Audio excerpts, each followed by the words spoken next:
Welcome to Easy Cooking Tamil. Hi friends, இன்னைக்கு நம்மளோட வீடியோல கார்ன்ஃப்ளவர் மாவு யூஸ் பண்ணி ரொம்ப சிம்பிளா எப்படி அல்வா பண்றது அப்படினு பார்க்கலாம். அதுக்கு முன்னாடி நம்மளோட சேனல்ல நீங்க என்ன சப்ஸ்கிரைப் பண்ணலனா ரெட் கலர் சப்ஸ்கிரைப் பட்டனை கிளிக் பண்ணி சப்ஸ்கிரைப் பண்ணுங்க. கூடவே வர பெல் ஐகானையும் கிளிக் பண்ணிக்கோங்க. நாங்க அப்டேட் பண்ற வீடியோவை உடனுக்குடனே நோட்டிஃபிகேஷன்ல தெரிஞ்சுக்கலாம். கார்ன்ஃப்ளவர் மாவு அல்வா பண்றதுக்கு என்னெல்லாம் தேவை அப்படினு பார்த்தறலாம். நான் இன்னைக்கு 1/2 கப் கார்ன்ஃப்ளவர் மாவு எடுத்துக்கிறேன். எந்த கப்ல கார்ன்ஃப்ளவர் மாவு எடுக்கிறோமோ அதே கப் அளவுல 1 கப் சர்க்கரை, கொஞ்சம் முந்திரி பருப்பை சின்ன சின்ன பீஸா கட் பண்ணி வச்சிருக்கிறேன், கொஞ்சம் ஃபுட் கலரிங், 5 டீஸ்பூன் நெய்.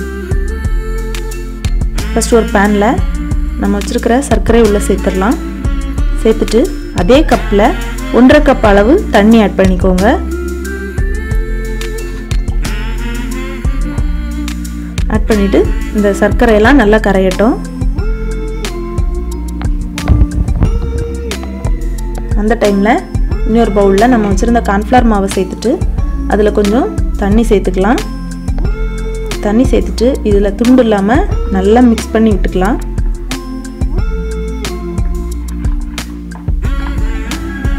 நல்லா மிக்ஸ் ஆன அப்புறமா கொஞ்சம் ஃபுட் கலரிங் ஆட் பண்ணிட்டு அதையும் நல்லா அந்த மாதிரி மிக்ஸ் பண்ணி விட்டுக்கலாம்.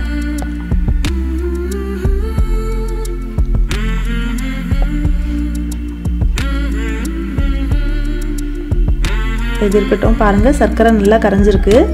இது வந்து கொஞ்சம் கம்பி பதம் வர வரைக்கும் நம்ம வந்து இதை நல்லா காய்ச்சி எடுத்துக்கணும்.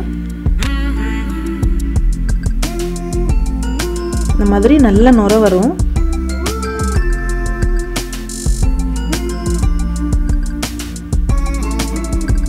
பாருங்க இது இப்போ நல்லா காஞ்சிட்டு இருக்கட்டும். இந்த டைம்ல நான் வந்து ஒரு ஸ்கொயர் டைப்ல ஒரு பாக்ஸ் எடுத்து வச்சிருக்கிறேன். அதுல வந்து கொஞ்சமா நெய் அப்ளை பண்ணிக்கலாம்.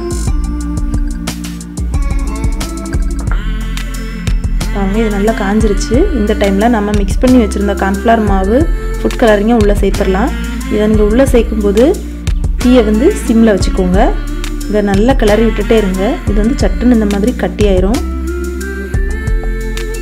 2 நிமிஷம் கூட ஆகாது, அதுக்குள்ள இந்த மாதிரி இது வந்து ரொம்ப கட்டி ஆயிரும். இப்போ நாம கொஞ்சம் நெய் ஆட் பண்ணிக்கலாம். ஆட் பண்ணிட்டு நல்லா எல்லா இடமும் மிக்ஸ் ஆகிற மாதிரி நல்லா கிளறி விட்டுக்கோங்க.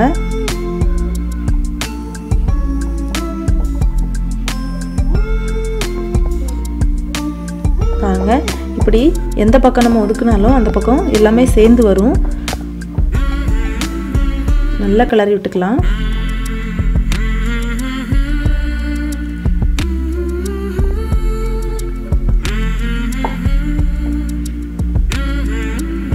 பாருங்க நெய் எல்லாம் தனியா வந்த மாதிரி இருக்கு.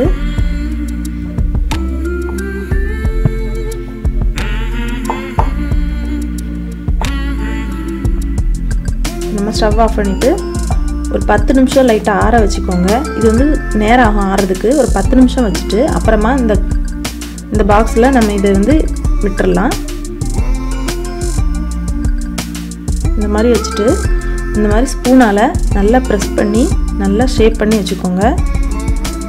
இந்த மாதிரி நல்லா மேலே வந்து நல்லா ஷேப் பண்ணி வச்சுட்டு இது வந்து ஒரு 15 மினிட்ஸ்லேருந்து 20 மினிட்ஸ் வரைக்கும் நல்லா ஆறட்டும். ஆறின பிறகு இதை வந்து ஒரு தட்டில் மாற்றிக்கலாம்.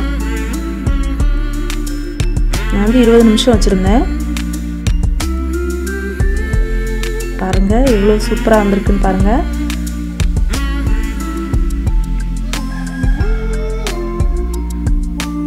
அப்போ வச்சிருந்த முந்திரி பருப்பெல்லாம் மேலே ஆட் பண்ணிக்கிறேன். இப்போ நம்ம இதை கட் பண்ணலாம். பாருங்க எவ்வளோ சாஃப்டாக இருக்குன்னு பாருங்க.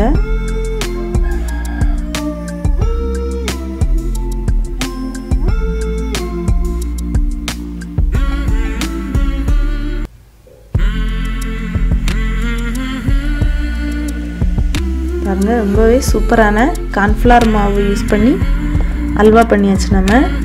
இது வந்து ரொம்ப சூப்பராக ரொம்ப ஸ்வீட்டாக இருக்கும். நம்ம நாக்கில் வச்சோன்னாலே இது வந்து அப்படி கரைஞ்சி போயிடும். அந்த அளவுக்கு இது வந்து சாஃப்டாக இருக்கும். நீங்களும் வீட்டில் ட்ரை பண்ணி பாருங்கள். இதை குழந்தைங்களுக்கெல்லாம் நிச்சயமாக நல்லா பிடிக்கும். ஏன்னா இது வந்து ரொம்ப சாஃப்ட்னஸாக இருக்கும். ஜெல்லி மாதிரி நல்லா ஃப்ளெக்சிபிளாக இருக்கும். ரொம்ப ஈஸியும் கூட தான். நம்ம ரொம்ப ரிஸ்க் எடுக்க வேண்டியதே இல்லை. அதுலேயும் கார்ன்ஃப்ளவர் மாவெல்லாம் உடம்புக்கு நல்ல ஆரோக்கியமான ஒரு பொருள் தான். அதனால் நம்ம வந்து தைரியமாக இதை அடிக்கடி வீட்டில் செஞ்சு கொடுக்கலாம். இதில் வந்து நான் முந்திரி பருப்பு மட்டும் ஆட் பண்ணியிருக்கிறேன்.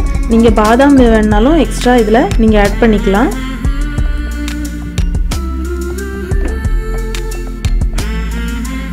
ரொம்ப சிம்பிளாக குறைவான நேரத்தில் நம்ம சூப்பரான ஒரு அல்வா ரெடி பண்ணியிருக்கிறோம். இந்த வீடியோ உங்களுக்கு பிடிக்கும்னு நம்புகிறோம். இந்த வீடியோ உங்களுக்கு பிடிச்சிருந்தா லைக் பண்ணுங்கள். மறக்காமல் இந்த வீடியோவை உங்கள் ஃப்ரெண்ட்ஸுக்கு ஷேர் பண்ணுங்கள். எங்களுடைய சேனலை சப்ஸ்கிரைப் பண்ண மறந்துடாதீங்க. மேலும் இந்த வீடியோ பற்றின உங்களோட கமெண்ட்ஸை கமெண்ட் பாக்ஸில் டைப் பண்ணுங்கள். நன்றி.